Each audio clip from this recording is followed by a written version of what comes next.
श्रीलंका को भारी पड़ी चीन की यारी। अब आ रही है सबसे भयंकर खबर। समुद्र में खड़ा हो रहा है बड़ा संकट। क्या श्रीलंका पर कब्जा कर लेगा चीन? क्या मोदी कर पाएंगे श्रीलंका की रक्षा? दोस्तों, कभी भारत को छोड़ चीन का दामन थामने वाले श्रीलंका से एक बहुत ही भयंकर खबर आई है। ये ऐसी खबर है जिसने मोदी की चिंता बढ़ा दी है, तो देश की सेना भी सतर्क हो गई है, क्योंकि जितना बड़ा संकट चीनी और पाकिस्तानी बॉर्डर से है, उतना ही बड़ा संकट इस वक्त दक्षिण में श्रीलंका से आ रहा है। ये ऐसा बवंडर है जो आर्थिक के साथ साथ मानवीय बर्बादी ला रहा है। हालांकि इसके लिए श्रीलंका खुद जिम्मेदार है, क्योंकि भारत के लाख मना करने के बाद भी वो जिनपिंग की गोद में जा बैठा और जिनपिंग का ड्रैगन जबड़ा अब इस देश पर आग उगलने लगा है। मामला इतना ज्यादा विकराल हो चुका है कि कंगाली की नौबत आ खड़ी हो गई है। श्रीलंका के प्रधानमंत्री से लेकर राष्ट्रपति लगातार मोदी से गुहार लगा रहे हैं, क्योंकि दोस्तों चीन से कर्ज लेना कितना भारी पड़ सकता है अब श्रीलंका और उसकी सरकार को ठीक से समझ आ चुका है, क्योंकि आमदनी अठन्नी और खर्चा रुपया के और ऊपर से चीन का लोन इस देश में भयंकर वित्तीय और मानवीय संकट ला चुका है। अब यहां महंगाई रिकॉर्ड लेवल पर पहुंच गई है। खाद्य पदार्थों की कीमत में बेतहाशा तेजी आ चुकी है। सरकारी खजाना तेजी से खाली हो चुका है। अब आशंका जताई जा रही है कि किसी भी वक्त श्रीलंका दिवालिया हो सकता है। तो ऐसे में आपके सामने भी कई सवाल खड़े हो रहे होंगे कि भारत पर इसका क्या असर पड़ेगा। क्या मोदी श्रीलंका को इस संकट से उबार पाएंगे? क्या चीन अब श्रीलंका पर पूरी तरह से कब्जा कर लेगा? और अगर श्रीलंका पर चीनियों ने कब्जा कर लिया तो फिर हमारा क्या होगा? दोस्तों, बहुत बड़ा संकट बन सकता है और ये तमाम बातें मैं आपको बताने वाला हूं, लिहाजा बने रहिए। दोस्तों, इससे पहले कि इस संकट के समाधान के बारे में आपको बताऊं, उससे पहले जान लेते हैं कि श्रीलंका की यह हालत कैसे हुई, क्योंकि उसके लोगों को अब भयंकर तबाही देखनी पड़ रही है। तो इसके एक दो नहीं बल्कि कई कारण हैं। एक तो कोरोना संकट के कारण देश का टूरिज्म सेक्टर बुरी तरह प्रभावित हुआ है। साथ ही सरकारी खर्च में बढ़ोतरी और टैक्स में कटौती ने हालात को और बदतर बना दिया है। ऊपर से चीन के कर्ज को चुकाते चुकाते श्रीलंका की कमर टूट गई है। देश में विदेशी मुद्रा भंडार एक दशक के न्यूनतम स्तर पर पहुंच गया है। सरकार को घरेलू लोन और विदेशी बॉन्ड्स का भुगतान करने के लिए पैसा छापना पड़ रहा है। विश्व बैंक के अनुमानों के मुताबिक महामारी के शुरू होने के बाद से देश में 5 लाख लोग गरीबी के मकर जाल में फंस गए हैं। नवंबर में महंगाई 11.1% के रिकॉर्ड स्तर पर पहुंच गई और इस कारण जो परिवार पहले संपन्न माने जाते थे, उनके लिए भी 2 जून की रोटी जुटानी मुश्किल पड़ रही है। देश के अधिकांश परिवारों के लिए अपनी बुनियादी जरूरतों को पूरा करना ही भारी पड़ रहा है। देश में इकोनॉमिक इमरजेंसी घोषित करने के साथ ही सेना को जरूरी चीजों की आपूर्ति सुनिश्चित करने की जिम्मेदारी दी गई थी, लेकिन इससे भी लोगों की परेशानी दूर नहीं हुई, क्योंकि दोस्तों श्रीलंका के कुल जीडीपी में पर्यटन का हिस्सा 10% है। इस कोरोना महामारी के कारण यह सेक्टर सबसे अधिक प्रभावित हुआ है। ट्रेवल एंड टूरिज्म सेक्टर में 2 लाख से ज्यादा लोगों को नौकरी से हाथ धोना पड़ा है।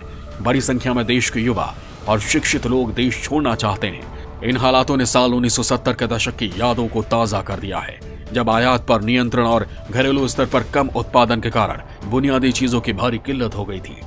वैसे दोस्तों, श्रीलंका के लिए बड़ा संकट उनकी खुद की वजह से भी खड़ा हुआ है, क्योंकि श्रीलंका के इस हालात के लिए विदेशी कर्ज, खासकर चीन से लिया गया कर्ज भी जिम्मेदार है। चीन का श्रीलंका पर $5 अरब से अधिक का कर्ज है। पिछले साल उसने देश में वित्तीय संकट से उबरने के लिए चीन से $1 अरब का कर्ज लिया था। अब अगले 12 महीनों में देश को घरेलू और विदेशी लोन के भुगतान के लिए करीब $7.3 अरब की जरूरत है। जनवरी में $50 करोड़ के इंटरनेशनल सॉवरेन बॉन्ड का भुगतान किया जाना है। नवंबर तक देश में विदेशी मुद्रा का भंडार महज $1.6 अरब था, यानी पाकिस्तान के साथ ही श्रीलंका भी चीन के भंवर में डूब चुका है। श्रीलंका ने अपने खर्चों में तगड़ी कटौती करना शुरू कर दी है। उसने अपने 3 विदेशी राजनयिक मिशनों को भी बंद कर दिया है। श्रीलंका ने नाइजीरिया में दूतावास और जर्मनी एवं साइप्रस में वाणिज्य दूतावास बंद कर दिए हैं।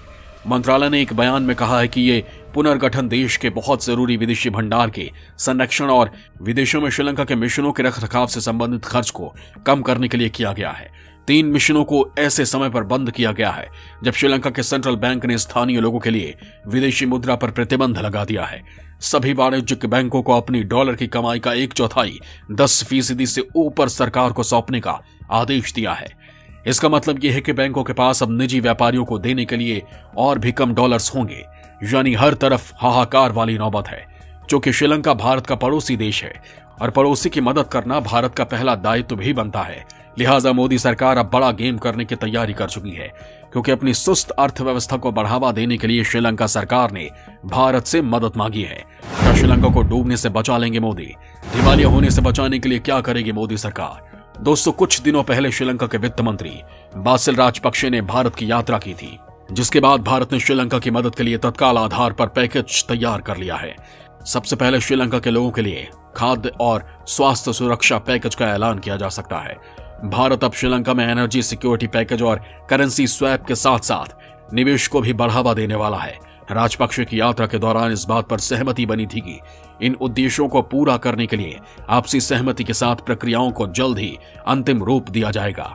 खाद्य और स्वास्थ्य सुरक्षा पैकेज में भारत से खाद्य दवाओं और अन्य आवश्यक वस्तुओं के आयात को कवर करने के लिए एक लाइन ऑफ क्रेडिट दिया जाएगा। वहीं एनर्जी पैकेज में भारत से ईंधन के आयात को कवर करने और त्रिंकोमाली तेल टैंक फार्म के आधुनिकीकरण को कवर करने के लिए एक लाइन ऑफ क्रेडिट भी शामिल होगा। श्रीलंका में विभिन्न क्षेत्रों में भारतीय निवेश को सुविधाजनक बनाने का भी निर्णय लिया गया है, जो विकास और रोजगार के विस्तार में योगदान देगा। वैसे दोस्तों, श्रीलंका में मोदी सरकार ने तेजी से मजबूती बढ़ा ली है। सबसे पहले तो भारत के अंदर खाने की रणनीति पहले के चलते चीन की जैविक खाद्य को वापस रवाना कर दिया गया था, जिससे चीन इतना बौखला गया कि चीनी कंपनी ने कोलंबो पर मुकदमा ठोक दिया है, क्योंकि करीब 20,000 टन खराब खाद लेकर चीन से श्रीलंका पहुंचा चीनी जहाज घटिया क्वालिटी के चलते वापस लौटा दिया गया। विवाद को सुलझाने के लिए चीन ने काफी कोशिश की थी, यहां तक कि उसने श्रीलंका को डराने का भी प्रयास किया, लेकिन राजपक्षे सरकार अपने फैसले पर अडिग रही। श्रीलंका और चीन के बीच इस बात को लेकर कूटनीतिक खींचतान जारी है। श्रीलंका ने खराब गुणवत्ता का हवाला देते हुए चीन से आए 20,000 टन जैविक खाद की पहली खेप को लेने से इनकार कर दिया। इसके बाद चीन ने गुस्साते हुए श्रीलंका के एक बैंक को ब्लैकलिस्ट कर दिया। श्रीलंकाई वैज्ञानिकों का समूह भी चीन से आई इस खाद का विरोध कर रहा था, तो इस मौके पर भारत ने तुरंत श्रीलंका को खाद देकर दोस्ती में नई ऊर्जा का संचार कर डाला। हालांकि दोस्तों, श्रीलंका में नया संकट बहुत ही बड़ा है, जिससे पार पाने के लिए सरकार तैयारी कर चुकी है, क्योंकि अगर एक बार चीन श्रीलंका पर हावी हो गया तो फिर वो भारत के लिए समंदर में बहुत बड़ा संकट खड़ा कर सकता है, क्योंकि श्रीलंका की भारत के धनुष कोड़ी से दूरी केवल 18 किलोमीटर है और पिछले दिनों चीन भारत से केवल 50 किलोमीटर दूर तक अपने युद्धपोत ले आया था। लिहाजा श्रीलंका को बचाना मोदी के लिए बहुत जरूरी और रणनीतिक समझ होगी, जिस पर उनकी टीम आगे भी बढ़ चुकी है। आप इस मामले में क्या कुछ सोचते हैं? कमेंट लिखकर हमें जरूर बताएं।